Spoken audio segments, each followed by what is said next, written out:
তো তোমালোকে কি প্ৰজেক্ট বনাইছা মানে লিটমাছ কাগজে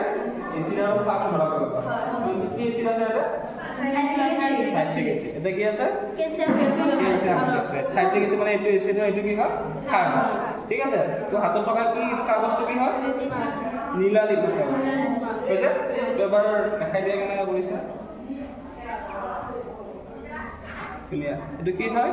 যেতিয়া নীলা লিটমাছ কাগজ এচিডত দিয়া হয় তাৰ কালাৰটো কি হৈ যায় ৰঙা হৈ যায় ঠিক আছে নেক্সট ৰঙা লিটমাছ কাগজ খাৰত দি দিয়া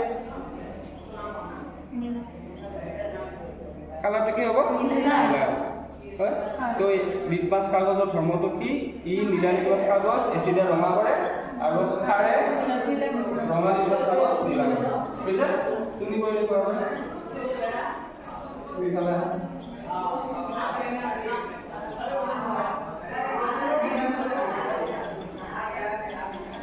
Ready, sir?